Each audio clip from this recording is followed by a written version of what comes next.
Salut à tous, nouvelle vidéo, donc analyse pour la semaine prochaine, analyse Forex.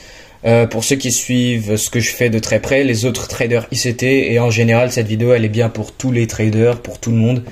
Il y a de la valeur dans cette vidéo, vous pourrez même apprendre des choses, donc voilà mon analyse pour cette semaine. Alors pour commencer sur le DXY, le DXY qui est l'indice du dollar, qui est donc s'il monte euro-USD descend, s'il descend euro-USD monte, l'interconnexion des marchés. Donc ici c'est l'order flow attractif, j'ai mis un petit œil, l'order flow attractif, c'est-à-dire ça c'est la liquidité acheteuse, les buy stops sont à venir chercher là. Donc là on est à la hausse et pour moi le prix, donc mon billet c'est à ce qu'on continue à monter et qu'on vienne chercher les buy stops qui se trouvent au-dessus de ce haut. Donc c'est l'order flow attractif parce que le DXY, le DXY, l'indice du dollar, il est bullish, il est haussier. Pourquoi?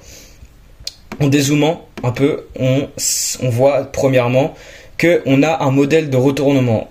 Tout simplement, juste pour faire simple, c'est quoi un modèle de retournement? On a cassé vers le bas en tendance à la baisse, ok, nouvelle cassure de structure. Donc ça c'est le haut protégé.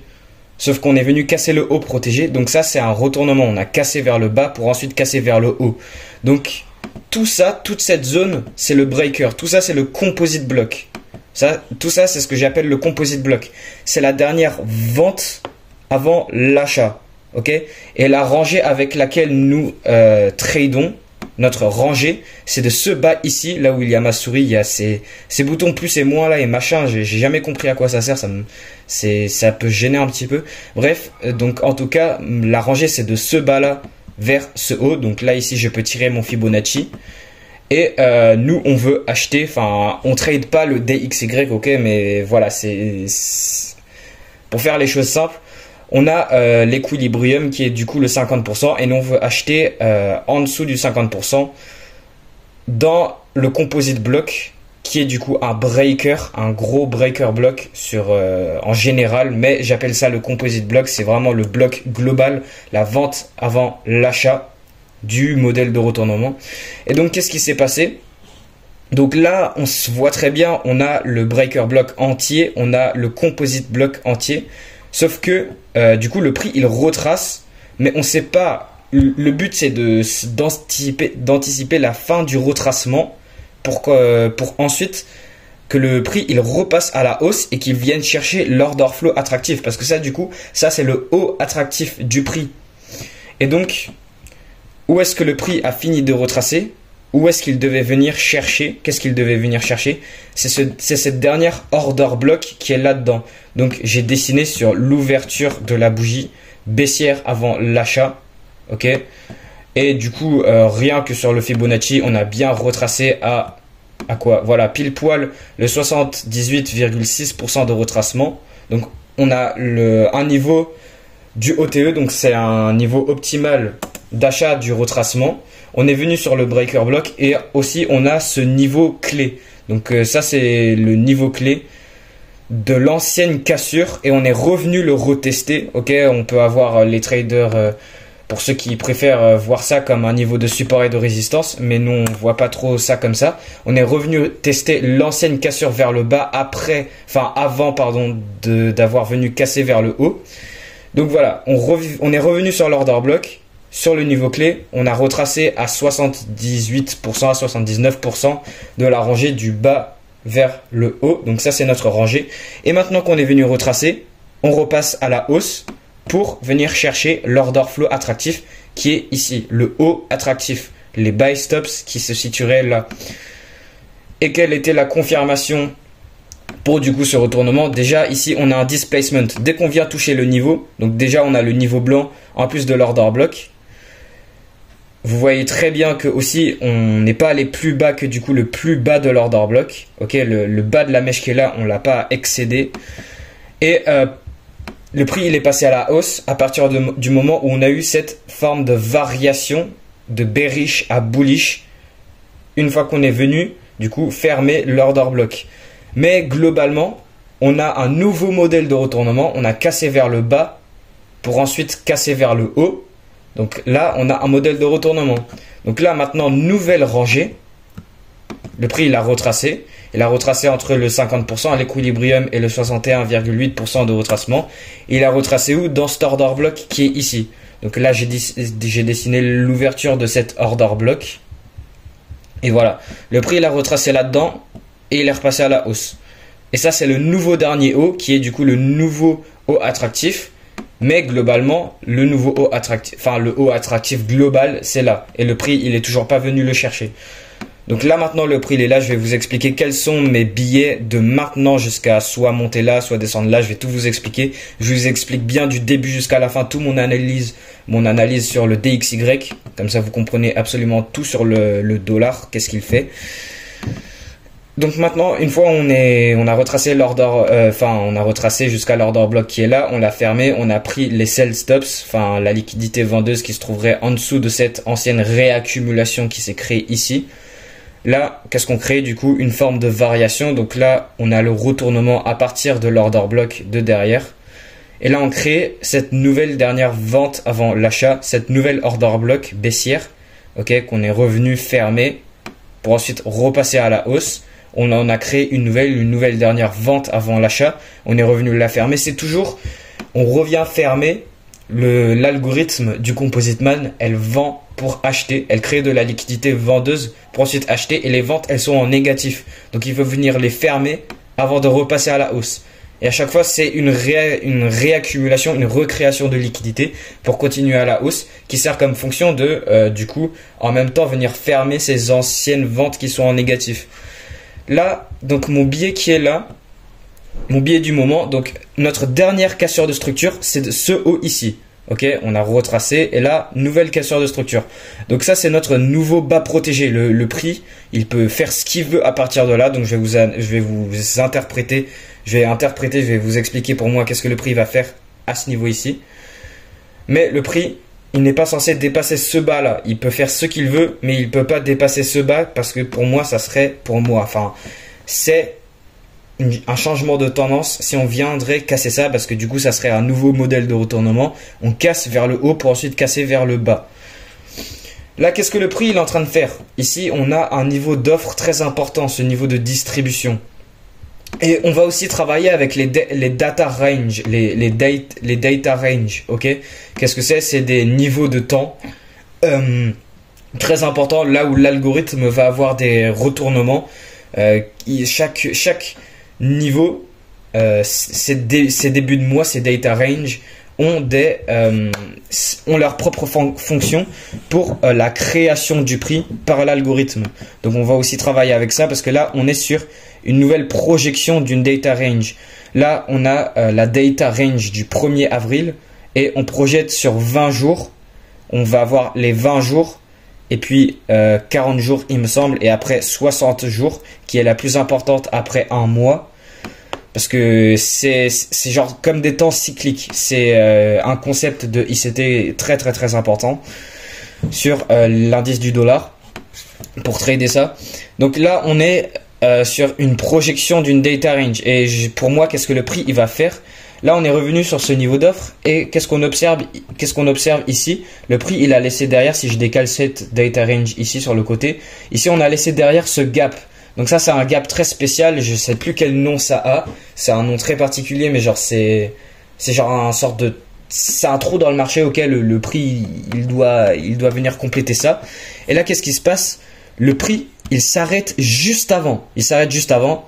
Bien évidemment, c'est une création de liquidité qu'on viendra chasser en repassant à la hausse quand on reviendra chercher ça, fermer le gap et du coup venir à l'order flow attractif qui est derrière au niveau des 107 348, au niveau des 107 350, ouais. Donc là, le prix, qu'est-ce qu'il est en train de faire?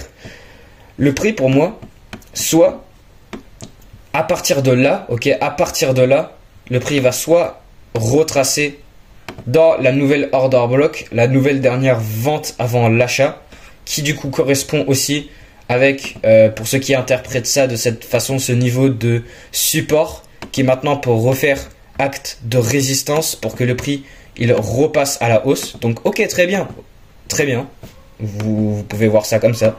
Nous les traders ICT, on voit ça comment? Ici on a cet order block global, on a le composite block Et là, on a une forme de breaker un peu ici sur celle-ci. Donc, ouais, ce bloc qui peut overlap cet ancien niveau de support, de résistance, pardon, qui peut faire preuve de support. Mais voilà, bref. Donc, soit le prix, à partir de là, il va retracer là-dedans. Pourquoi? Je vais vous expliquer pourquoi. Ou alors de là maintenant, juste il va continuer à la hausse, fermer le gap, casser le niveau d'offre qui se trouve ici. Je parle d'offre et de demande. Moi, je crois encore à l'offre et la demande, même si c'est l'algorithme du Composite Man qui imprime tout sur le marché, qui crée tout. Chaque ticks sur le marché est créé de manière intentionnelle. C'est créé, c'est programmé par du coup la matrix, enfin pas la matrix, mais le Composite Man qui possède le marché, les entités qui possèdent le marché. Donc avant c'était manuel, mais maintenant l'algorithme est codé dans le marché. Je crois encore à l'offre et la demande. Pourquoi? Même si c'est l'algorithme qui possède tout, donc en réalité il n'y a pas d'offre et de demande. Il dit qu'il n'y a pas d'offre et de demande, mais en réalité il y a quand même, parce que en fait c'est l'algorithme qui crée l'offre et la demande lui-même. C'est l'algorithme qui crée sa propre offre et demande. Il n'y a pas d'offre et de demande, par exemple comme l'or ou le Bitcoin. Mais c'est de l'offre et de la demande artificielle. Donc on a ce niveau d'offre hyper important ici à venir franchir et venir chercher les buy stops qui sont en haut ici, qui est du coup aussi l'order flow attractif. Donc soit à partir de là on va directement monter pour venir les chercher, ou soit on va avoir un retracement vers ce niveau d'intérêt qui est là avant de monter. Pourquoi est-ce que je dis ça? Pourquoi est-ce que c'est un scénario potentiel? Bah en fait on s'est arrêté juste avant le gap. Et le prix ici, il s'est quand même étendu vers le haut. Et potentiellement, il n'y a plus assez de liquidité vendeuse pour que le prix il puisse continuer à acheter. Donc le prix, il retrace pour recharger de liquidité, pour venir fermer les order blocks qui sont là-dedans, et s'arrêter juste avant le gap pour du coup créer cette petite liquidité qui viendra chasser en même temps de fermer le gap. Et ici du coup on a une englobante, on a cette bougie daily. Là on est sur le daily, je précise, j'ai même pas précisé, bien évidemment on est sur le jour. Ok, on est sur le jour. Je ferai un petit texte sur le CapCut, sur le montage CapCut pour en début de vidéo pour vous préciser bien évidemment qu'on est sur le daily. Ok, donc là on a cette bougie englobante sur le daily qui pourrait potentiellement marquer le commencement d'un retracement. Pourquoi? Bah aussi sur l'euro USD. Si on va sur EU, sur Euro USD, sur le daily, on a aussi cette bougie bullish englobante qui englobe ces trois bougies baissières indécises. C'est des bougies d'indécision qui sont pas très fortes. Parce que là, on a de l'élan baissier, mais là, l'élan baissier s'est freiné. Et là, maintenant, on a un élan haussier, on a un fort élan haussier. Donc soit potentiellement sur l'euro USD. Donc mon analyse sur l'euro USD, le prix il est en train il est bearish du coup. Il est en train de retracer pour venir dans l'order block qui est ici, qui n'est toujours pas fermé là. Ok, là le prix il baisse, on a fait de la distribution, on a fait je ne sais quoi. On est venu dans l'ancienne rejection block, la rejection block qui se trouve là-dedans. Après avoir fait ce modèle de retournement, cassure vers le haut pour ensuite casser vers le bas, nouvelle cassure de structure. Donc là, on est potentiellement venu à un point où le prix, il n'a plus la liquidité il n'a plus le carburant pour continuer à descendre. Donc il va retracer dans du coup le breaker block qui se trouve ici. Non, ouais, le breaker block qui se trouve là. Parce qu'on a cassé vers le haut pour ensuite casser vers le bas. Donc on a cette breaker block qui est là. Et j'ai raffiné aussi quelques niveaux d'intérêt qui se trouvent là-dedans. Ou alors retester cet ancien niveau de support qui peut faire preuve de résistance. Là on s'est arrêté sur quoi? Sur ce niveau d'intérêt de derrière là. Et du coup le composite block global de cette vente avant l'achat. Mais l'order block raffiné c'est là-dedans. Et on a du gap à venir fermer ici. Donc voilà pour l'euro USD. Mon analyse de la semaine, pour cette semaine, soit du coup le prix, il va retracer un petit peu avant de repasser à la baisse. Donc là on est sur le daily. Et du coup c'est pareil sur le DXY, sur l'indice du dollar. On va, donc soit à partir de là où le prix il est maintenant, on retrace pour venir fermer l'order block qui est là, ou le breaker block.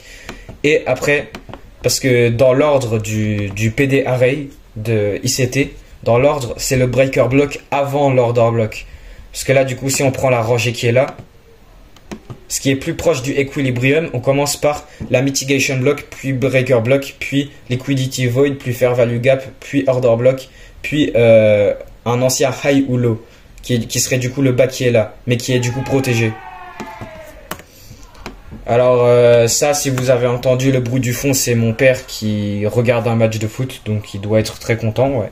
Mais voilà, j'ai fini la vidéo et on se voit à demain pour le prochain jour de 0 à 100 000 de financement en capital trading. Et j'espère cette vidéo avait de la valeur pour vous, pour les traders ICT, parce que du coup je suis officiellement un trader ICT. J'ai regardé ICT toute la journée, je me suis endormi en plus devant sa voix qui fait bercer un peu. Mais voilà, donc avant j'étais un trader plus la smart money un peu de YouTube et tout, la smart money, mais principalement centré autour de tout ce qui est la théorie de Wyckoff avec le Composite Man et tout.